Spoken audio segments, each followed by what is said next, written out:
सब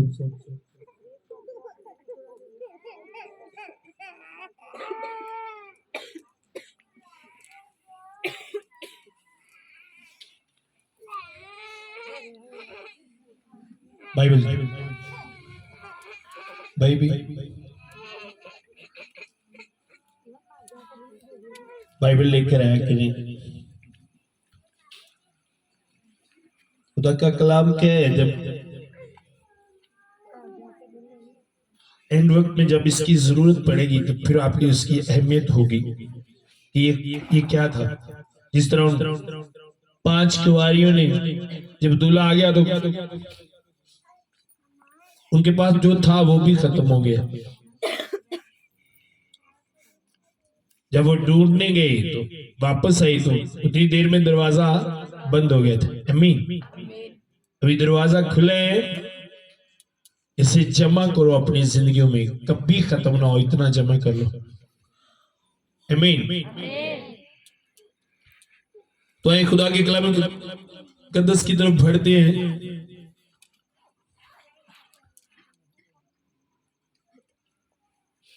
आज हम खुदा के कलाम मुकद्दस में से देखेंगे कि इंसान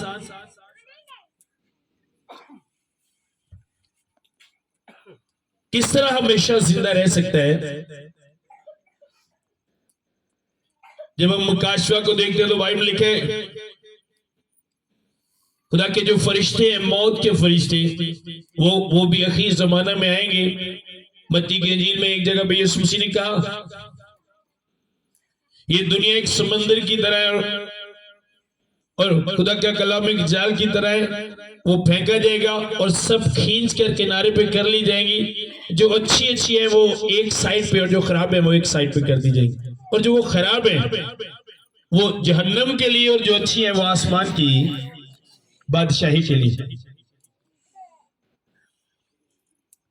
खरूज की किताब मेरे साथ निकाले।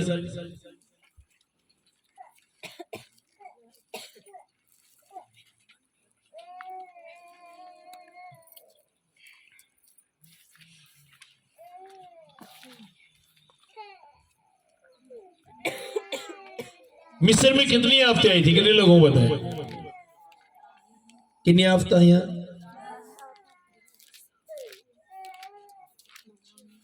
कितनी आई थी? उन 10 आफतों में से एक आफत ऐसी थी जिसके मुतालिक खुदा ने मूसा से कहा था कि मैं रात को मौत के फरिश्ता को भेजूंगा। पहली जो 9 आफतें हैं उनमें इजराइलियों को कुछ नहीं करना पड़ा। जिस तरह के वो जुए, टिड्डियां, तारीकी, इजराइली जो थे वो जश्न के इलाकों में रहते थे। पहली 9 आफतों में उन्होंने कुछ नहीं किया, खुदा ने उनको अलग रखा। लेकिन ये जो 10वीं आफत थी, एंड वाली लास्ट आफत थी, इसके मुताल्लिक खुदा ने कहा कि अब इससे बचने के लिए तुमको भी कुछ करना पड़ेगा। एंड वाली जो आफत थी, आखिरी थी, वो जिसमें पहलौठे मरे थे। अमीन। आखिरी आफत के लिए आपको कुछ ना कुछ करना पड़ता है। अमीन जी। खरूज 11 बाब मेरे साथ निकालें।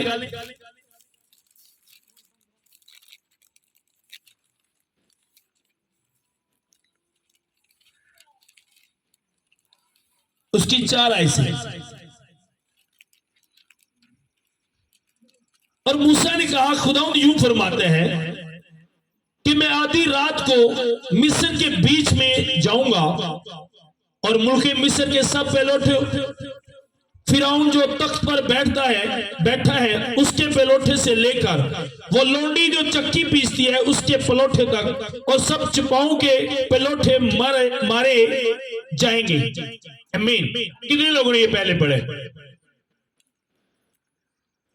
अब खुदा ने ये मूसा को प्लान दिया, ओके फिरौन नहीं जाने दे रहा, तो अब मैं क्या करूंगा कि फिरौन जो तख्त पर बैठता है, जो बादशाह है, उसके पलौठे से लेकर और वो जो लौंडी जो चक्की पीसती है उसके पलोठे तक, और जितने चिपाए हैं मैं सबको मारूंगा। मैं आधी रात को मिस्र में से होकर जाऊंगा। आमीन।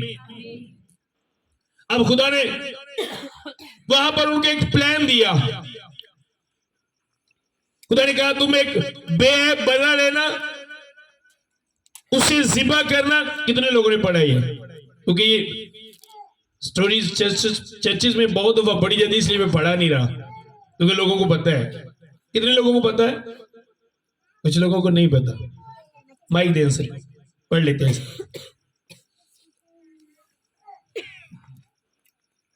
बड़ी गौर के साथ आपने समझना है, ये जिंदगी की बात है। जो तुम मारते हो ना तो डॉक्टर सीरियस ना लगे तो सानू गुस्सा आता है। आप क्या कर रहे हो? वो आखिरी सांसें ले रहा है और आप सीरियस नहीं ले रहे, है ना? डॉक्टर नहीं कहते क्या कर रहे हो आप? हमारे मरीज को चेक करो, गौर से देखो। तभी भी गुनाह में मरे, सीरियस लेने, गौर से। आमीन जी। 6 से पढ़ेंगे, ऐसे पढ़े। और सारे मुल्क मिस्र में ऐसा बड़ा मातम होगा जैसा ना कभी पहले हुआ और ना फिर कभी होगा। लेकिन इस्राएलियों में से किसी पर, ख्वाह इंसान हो ख्वाह हैवान, एक कुत्ता भी नहीं भौंकेगा, ताकि तुम जान लो कि खुदावंद मिस्रियों और इस्राएलियों में कैसा फ़र्क करता है। और तेरे ये सब नौकर मेरे पास आकर मेरे आगे सरनगू होंगे और कहेंगे कि तू भी निकल, और तेरे सब पैरों भी निकले, इसके बाद मैं निकल जाऊंगा। ये कहकर वो बड़े तैश में फिरौन के पास से निकलकर चला गया। और खुदावंद ने मूसा से कहा कि फिरौन तुम्हारी इसी सबब से नहीं सुनेगा, ताकि अजायब मुल्क मिस्र में बहुत ज़्यादा हो जाए।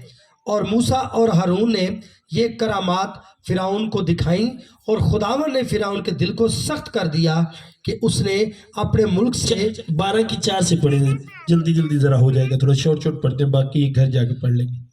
और अगर किसी घराने में बर्रा को खाने के लिए आदमी कम हो, तो वो और उसका हमसाया जो उसके घर के बराबर रहता हो, दोनों मिलकर नफरी के शुमार के माफिक एक बर्रा ले रखें। तुम हर एक आदमी के खाने की मिकदार के मुताबिक बर्रा का हिसाब लगाना। तुम्हारा बर्रा बेऐब और यकसाला नार हो, और ऐसा बच्चा या तो भेड़ों में से चुन कर लेना या बकरियों में से, और तुम उसे इस महीने की 14वीं तक रख छोड़ना।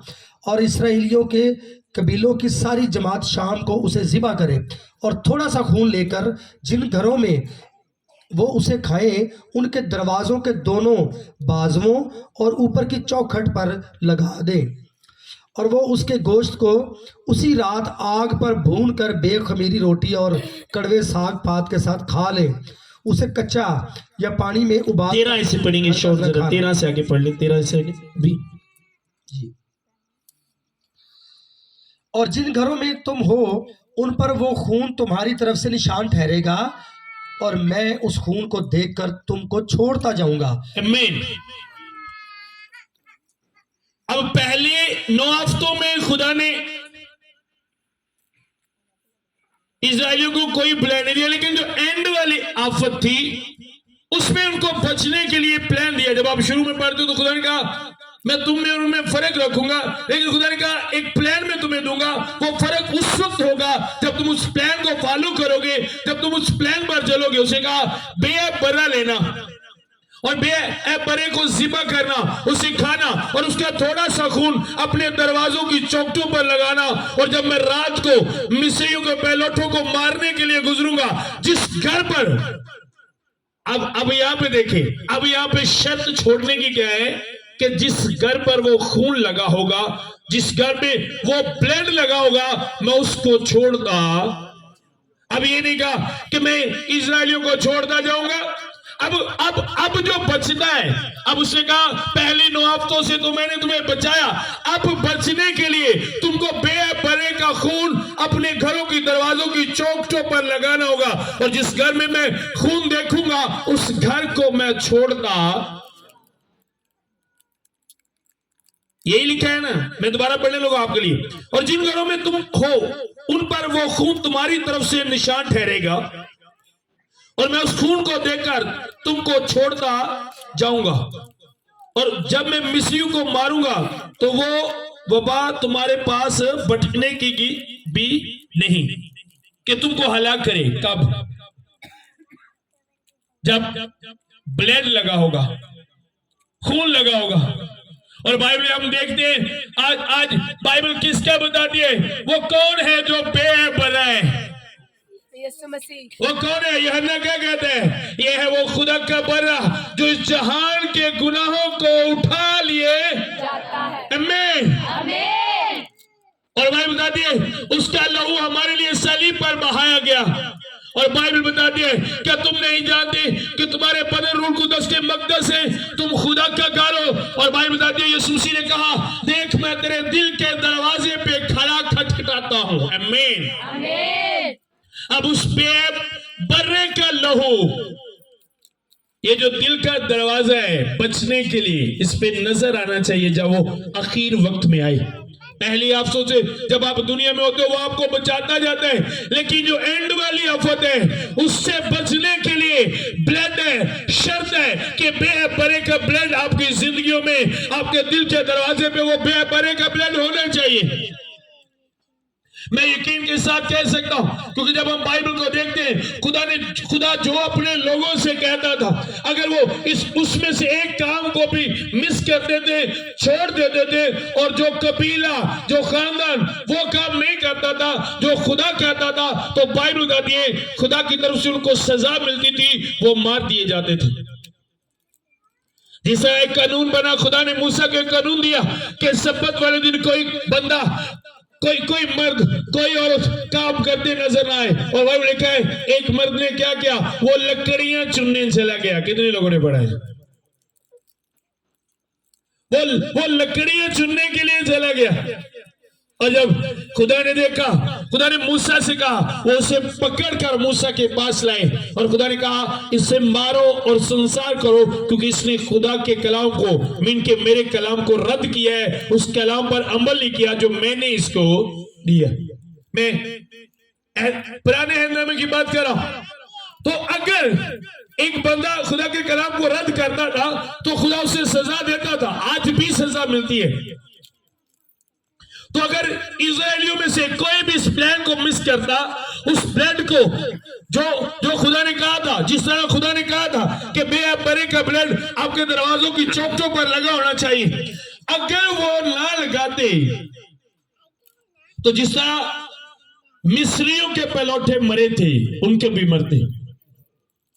खुदा ने कहा यह तुम्हारी तरफ से निशान होगा, और जब मैं उस बेबरे के लहू को देखूंगा आपके दरवाजों की चौखटों पर, तो मैं उन घरों को छोड़ता,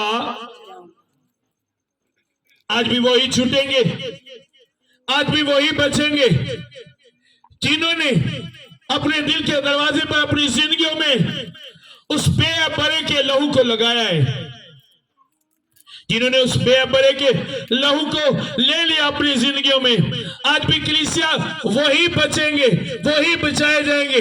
अभी तो आप आफतों से बच रहे हो, लेकिन जो एंड वाली आफत आएगी, आखिरी आफत जो आएगी, वो शर्त होगी बचने के लिए ब्लड। आमीन। हम तो कोरोना की आफत आई ना, कई शराबी भी बच गए, कई गलत रिलेशन वाले भी बच गए ना, कई शराब बेचने वाले भी, चर्सी भी बच गए ना, चोर भी बच गए। लेकिन जब एंड होगा फिर शर्त क्या है? कौन लोग छोड़े जाएंगे? जिन्होंने अपनी जिंदगियों में बरे का लहू लिया है।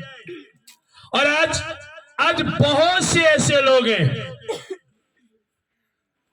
बहुत से ऐसे लोग हैं जो इसे सीरियस नहीं लेते अपनी लाइफ में, वो इसे आम से समझते हैं। यीशु मसीह ने अपने शागिर्दों से कहा ये मेरा बदन है जो तुम्हारे लिए, और ये मेरा लहू है जो तुम्हारे लिए है। आमीन। बोलकर जवाब दिया करोगे। मेरे साथ एक और वाले निकालें। अब वो कौन सा जी, यूहन्ना की इंजील निकाल मेरे साथ, यूहन्ना 6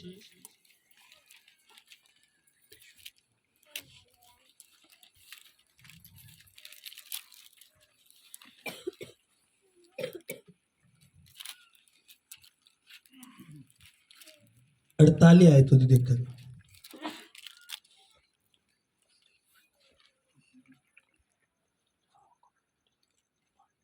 सबने निकाल लिया। 47 दे सकते हैं, बल्कि मैं तुमसे सच कहता हूं कि जो ईमान लाता है हमेशा की जिंदगी उसी की है। जिंदगी की रोटी मैं हूं। तुम्हारे बाप दादा ने बियाबान में मन खाया और मर गए। ये वो रोटी है जो आसमान से उतरी है ताकि आदमी इसमें से खाए और ना मरे। मैं हूं वो जिंदगी की रोटी जो आसमान से उतरी। अगर कोई इस रोटी में से खाए तो अब तक जिंदा रहेगा। आमीन। आमीन। अब यीशु मसीह ने कहा वो मैं हूं, जो मुझे ले वो अब तक जिंदा रहेगा, कभी मौत को ना देखेगा। उसने कहा तुम्हारे बाप दादा ने बियाबान में मन खाया और मर गए, और ये मन वो नहीं है जो खाने के बाद तुम मरोगे। ये वो रोटी नहीं है, ये वो ब्लड नहीं है जो लेने के बाद तुम मरोगे। आमीन। आमीन। समझ आ रही है? अगर आप जिंदगी की उम्मीद रखते हो, अगर आप जिंदगी की ख्वाहिश रखते हो और आपने यीशु को अपनी जिंदगी में नहीं लिया, उसका लहू उसका ब्लड आपकी जिंदगी में नहीं है, आपने अपने यीशु को नहीं लिया, तो फिर आप एक झूठी उम्मीद पर हैं। आप अपने आप को धोखा दे रहे हैं। आप कभी जिंदगी को नहीं ले सकते। जिंदगी लेने के लिए आपको यीशु को लेना पड़ेगा। आमीन। आमीन। और आज कुछ लोग जिंदगी की दुआ करते हैं। आमीन। आमीन। बड़े बड़े लोग तो डेली दुआ कर दे रहे खुदा उन लंबी जिंदगी दे, पर उन लंबी जिंदगी देना लेनो अपनी जिंदगी च आन नहीं देते, उसे अपनी जिंदगी में नहीं आने देते, और जिंदगी मांगते हैं कि मुझे मुझे मुझे लंबी जिंदगी चाहिए, मैं कभी मौत को ना देखूं। ओ खुदा मुझे उम्र की दराजी दे, देगा वो, लेकिन उम्र की दराजी आपको यीशु के बगैर नहीं मिलेगी। जब यीशु आपकी जिंदगी में होगा तो आपको उम्र की दराजी मांगनी नहीं पड़ेगी, क्योंकि यीशु मसीह, बाइबल कहे राह और जिंदगी कौन है? यीशु। जब यीशु आपकी जिंदगी में आता है तो जिंदगी आपकी जिंदगी में आती है, और वो जिंदगी आती है जो कभी भी खत्म नहीं होती। आमीन। आमीन। आपको बताएं, यीशु मसीह ने जब अपने शागिर्दों को वो जब शायरबानी की, शागिर्दों को वो जहां पर फसह की मीटिंग की बाद की रोटी दी, तो उसने कहा ये मेरा बदन है जो तुम्हारे लिए, और ये मेरा ब्लड है, ये मेरा लहू है जो तुम्हारे लिए। और मैंने देखा है कि यीशु मसीह का लहू जब जिंदगी में आता है तो यकीन करें जिंदगी तब्दील हो जाती है। इंसान बिल्कुल अलग हो जाता है, वो अलग लगता है, हट के दूसरों से लगता है। उसकी लाइफ में से खुशबू आती है खुदा की। सही बात आपको बता रहा हूं। आज बहुत से लोग शायरबानी लेते हैं, पाक शाक लेते हैं। मायने कीजिएगा, कुछ चीजों का आपके लिए सीखना बहुत जरूरी है। ऐसे कैसे हो सकता है कि आप यीशु मसीह का लहू लें और फिर भी हलाकत का फर्जंद आपकी जिंदगी में रहे, फिर भी आपके काम चेंज ना हो, आपकी सोच चेंज ना हो? ऐसा नहीं हो सकता। हाँ, एक तरीके से ऐसा होता है। मैं नारंग में जाता था, वहां पर एक बेटी थी, सना उसका नाम था, मैंने उसे बपतिस्मा दिया। वो खुदा में बड़ा अच्छा चलती थी। उसकी वालिदा ने बताया उसकी तबीयत खराब हो गई, वो डॉक्टर के पास गई, उसने मेडिसिन ली, और जो मेडिसिन डॉक्टर्स ने दी थी, उसने कहा इस मेडिसिन इनको दो, इनकी तबीयत ठीक हो जाएगी। लेकिन वो मेडिसिन दूध के साथ खाने वाली थी। अब हुआ क्या, उसने वो मेडिसिन ली, दूध की जगह उसने पानी को यूज किया और वही फायदा देने वाली मेडिसिन ने उसे नुकसान दिया और वो हलाक हो गई। समझ आ रही है? अब वो उसे फायदा देने वाली थी, लेकिन उसको नुकसान दिया। अब जब डॉक्टर के पास जाए तो दसता ना जी मेडिसिन कितने ने खानी है। कुछ मेडिसिन ऐसी इन्हों निर्णय पेट क्यों पहनाते ने कि नहीं, मेडिसिन खान तो पहले तुसी कोई ना कोई चीज वो हिदायत करते हैं कि अगर इस तरह लोगे, खाने के बगैर लोगे तो ये फायदा नहीं नुकसान देगी। शायद जिस तरह खुदा का कलाम कहता है हम उस तरह लेते ही नहीं। अब जब खुदा ने इनको प्लान दिया, खुरूज की किताब में आए फिर दोबारा उसी 12 बाब में,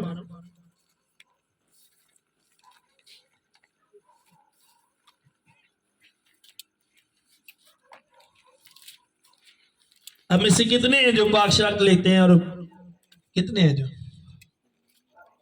दिखाओ लेनी किस तरह है। वो लाइट देखो गुलफाम कब से ले रहे हैं। 5 साल तो 10 साल तो किहड़े आ चुके हैं जरा को 4-5 साल तो ले रहे हैं। साल तो 2 साल तो आ चुका जरा दिखाओ।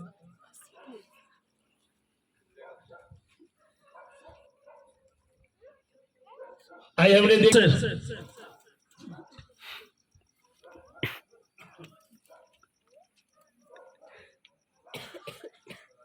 10 आयत से पढ़ो, बल्कि 11 से पढ़ो। सुनो खुरूज 12 की 11 से। उसी का बरे लेने, उसका लहू जो है वो दरवाजों की चौखटों पर लगाने, और उस गोश्त को तुमने खाना है। और खाना किस तरह है, ये जो हम शायर बानी करते हैं, पाक शर्त करते हैं, ये वही से है, वही चीज है ये जी। और तुम उसे इस तरह खाना, अपनी कमर बांधे और अपनी जूतियां पांव में पहने।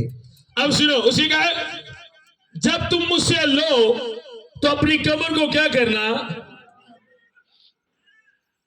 और जूतियां पहनना।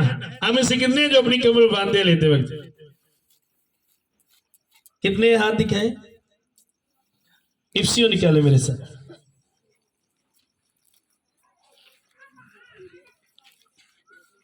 इफ्सियों 6:14।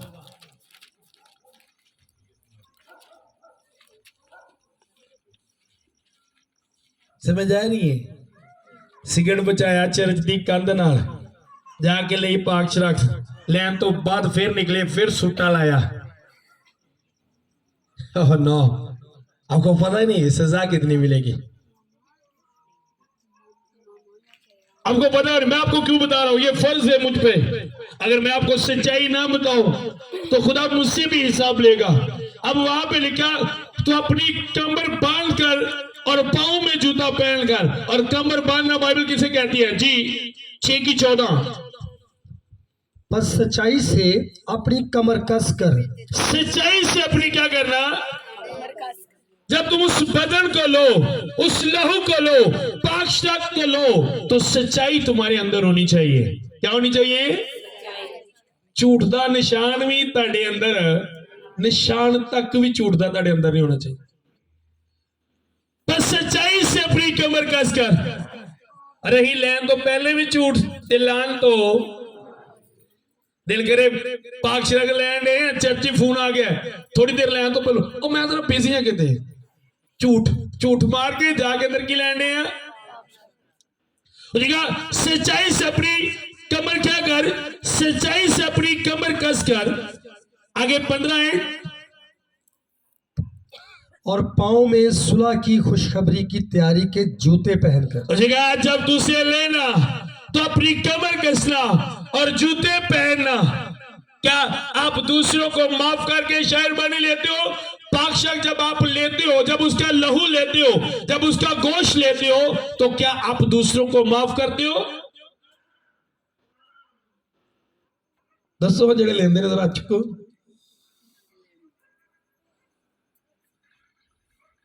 दसो अरे क्या कहा, बस पाँव में सुलह की खुशखबरी की तैयारी के जूते पहनकर। और खरूज में क्या कहा खुदा ने, जब इसे खाए तो अपनी कमर को कसना और जूतों को पहनना। आज हम इस तरह लेते हैं कि जब वो पाक शख्स की मेज में जाने से पहले उसको पता हो कि मैं नाराज हूं किसी से, मैं नफरत करता हूं किसी से, मैंने झगड़ा किया किसी के साथ, मैंने गलत किया किसी के साथ, मैंने इंसल्ट किया किसी की। समझ आ रही है? पहले जाकर खुदा के सामने उसका इकरार करें, फिर उस मेज पर जाएं और उसे लें। कितने आप में से ऐसे करते हैं? मैंने क्या करते हैं? क्या कभी बताया नहीं किसी ने? दसो तो सही, अगे नहीं दसिया कि कभी अंज लेनी चाहिए। वो हाँ ना च जवाब तो दो, फिर जान बुझ के नहीं लेते, जान बुझ के अंज करते हो। कितने लोगों को पहले पता है किस तरह लेनी चाहिए, कितने लोगों को नहीं पता? वो हाथ दिखाएं,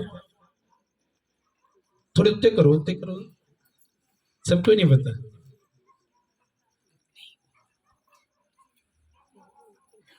अगर आपको नहीं पता और आप ले रहे हो, आपको बताया नहीं जा रहा, लिहाजा ने ना जान के मार वाले खाने वाले काम किए हो, थोड़ी मार खाएगा। और जिदी वजह तो तुसी नहीं जानते उन्होंने ज्यादा पेगी, तानू थोड़ी पेगी। इसलिए मुझे पता है, मुझे बचने के लिए अगर मैं बताता नहीं तो मैं फंस जाऊंगा, लेकिन अगर मैं बता देता हूं तो मैं बरी हूं। आज हमें भी खुदा ने कहा कि आप लोगों के साथ शायरबानी करें, और इससे पहले कि आप इसमें शरीक हो, खुदा ने कहा मैं आपको सारी बात बताऊं कि लेना किस तरह है। अगर आपके दिल में किसी के लिए गुस्सा नफरत है तो पहले उसे अपने दिल से खत्म करें, सुलह की तैयारी के जूते पहने।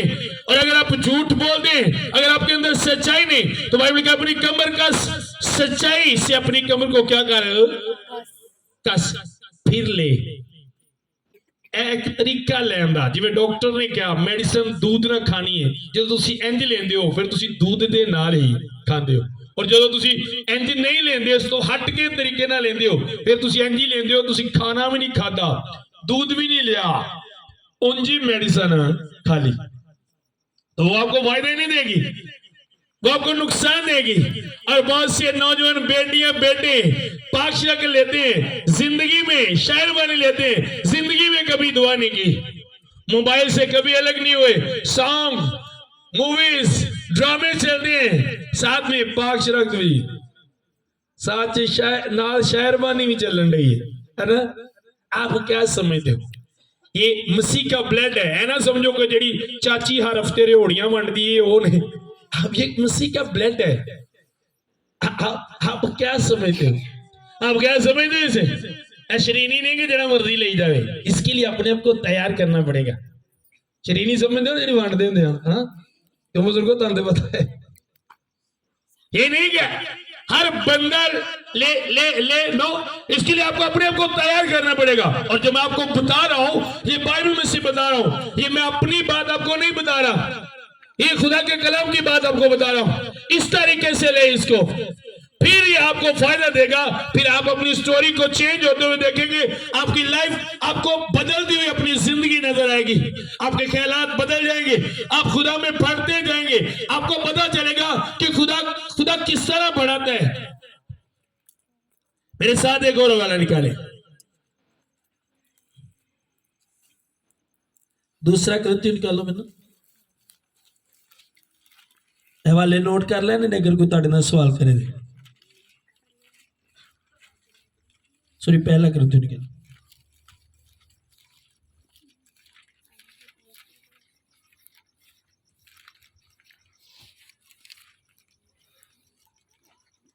तेईस आय से पढ़ेंगे, 11 बाब की 23 आय से, क्योंकि ये बात मुझे खुदावंद से पहुंची और मैंने तुमको भी पहुंचा दी कि खुदावंद यीशु ने जिस रात को पकड़वाया गया रोटी ली और शुक्र करके तोड़ी और कहा ये मेरा बदन है जो तुम्हारे लिए है, मेरी यादगारी के लिए यही किया करो। अब उसी कहा वो भी अपनी बात नहीं बता रहा कि मैं ऐसा कह रहा हूं, खुदा का खादिम पौलुस भी अपनी बात नहीं कर रहा, वो कह रहे हैं ये बात मुझे खुदावन से पहुंची, मुझे खुदावन ने ये बात बताई है, मैं अपनी तरफ से नहीं कह रहा, खुदावन ने मुझे कहा है कि मैं आप लोगों को ऐसे बताऊं। वो खुदा का खादिम बता रहा है, खुदा ने मुझे कहा कि मैं आपको ऐसा बताऊं, और शुक्र करके तोड़ी और कहा ये मेरा बदन है जो तुम्हारे लिए है, मेरी यादगारी के वास्ते यही किया करो। इसी तरह उसने खाने के बाद प्याला भी लिया और कहा ये मेरा प्याला खून में नया ऐद है, जब कभी पियो मेरी यादगारी के लिए यही किया करो। क्योंकि जब कभी तुम ये रोटी खाते हो इस प्याला में से पीते हो तो खुदा की मौत का इजहार करते हो जब तक कि वो ना आए। इस वास्ते जो कोई नामुनासिब तौर पर खुदा की रोटी खाए या उसके प्याला में से पिए वो खुदा के बदन और खून के बारे में कसूरवार होगा। वो उसके बदन में, ठीक है, वो कसूरवार होगा। कसूरवार समझ लो ना कि भाई ए बंदा भी उस काम च कसूरवार, एदा भी कसूर है। आमीन। ठीक है, वो खुदा के बदन और खून के बारे में कसूरवार होगा। बस आदमी अपने आप को आजमा ले, इसी तरह उस रोटी में से खाए, उस प्याला में से पिए, क्योंकि जो खाते पीते वक्त खुदा के बदन को ना पहचाने उस खाने पीने से सजा आएगा। यही लिखा है। मैं क्या ही लिखा है, जेड़ा खांदिया पींदिया ओदे बदन नू ना पहचाने कि मैं ओदे बदन दे कोल जा रहा, मैं ओदा बदन लैन जा रहा, ओदा लहू लैन जा रहा, जो मैं कर रहा ठीक नहीं, ओदा बदन लैन तो पहले मैं अपने अंदरों इस बुराई नू, इस गुनाह नू खत्म करना है जिन्हों पसंद नहीं करता। उन्हें क्या, अगर वो खांदिया पींदिया ओदे बदन नू ना पहचाने ओ इस खान पीन तो सजा।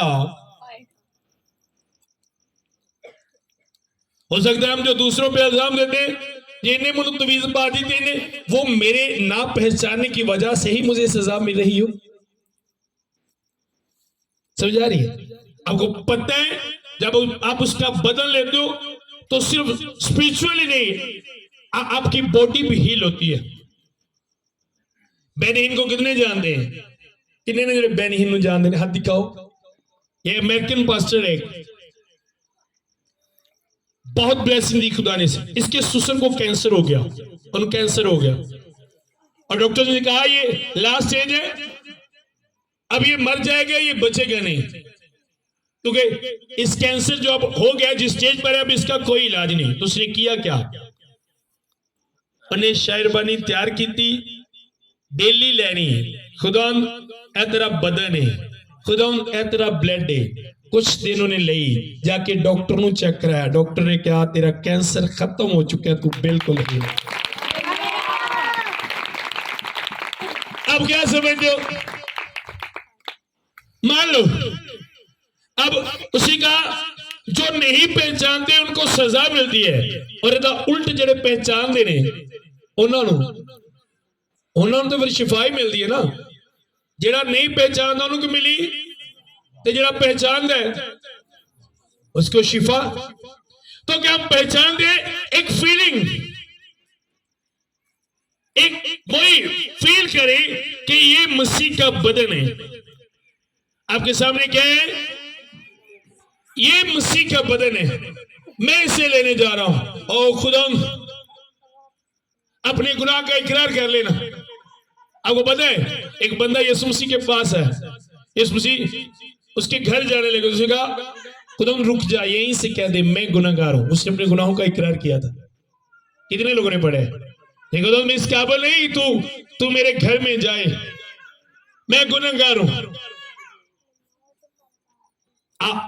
आप उससे लेते हो अपनी जिंदगी में। उसने उसके घर में जाए उससे पहले उसने अपने गुनाहों का इकरार किया, और वो आपकी जिंदगी में आता है जब आप उसका बदल लेते हो।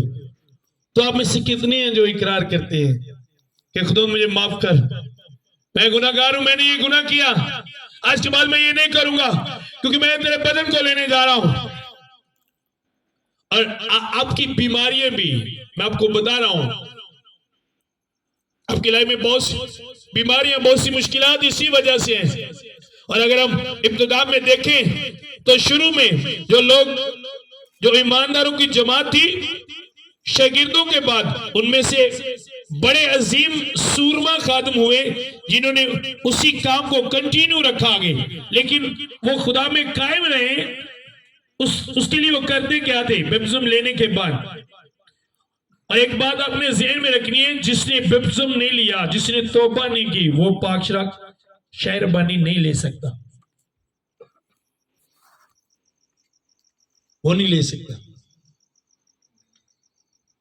मतलब अगे भी दसिया कोई टिक्कियां टाफियां थोड़ी ने बच्चे भी लाई जान।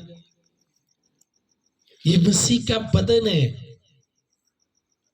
बदन है मसीह का। ये आप में से हो सकता है कुछ लोगों को गुस्सा आता हो, लेकिन अगर गुस्सा करना है तो खुदा के कलाम पे करना है। ये मेरी अपनी बात नहीं है, मैं कलाम में से आपको बता रहा हूं, इस पे गुस्सा करना, क्योंकि ये बात इसकी है, मेरी नहीं।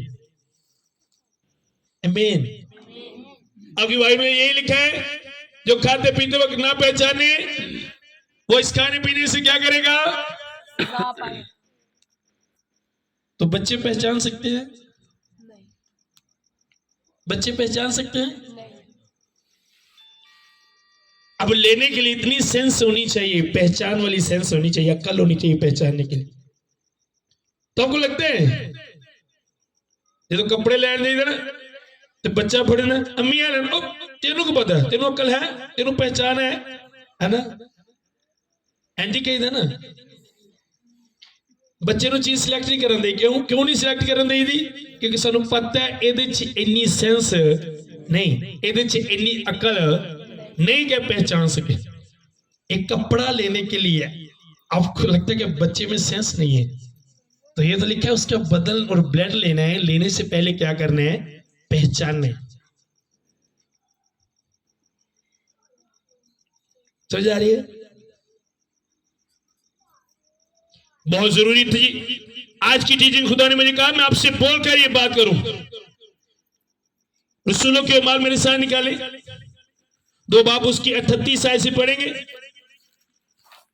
यीशु के जाने के बाद जब शागिर्दों ने उस काम को कंटिन्यू किया, शुरू किया, तो उनका तरीका क्या था?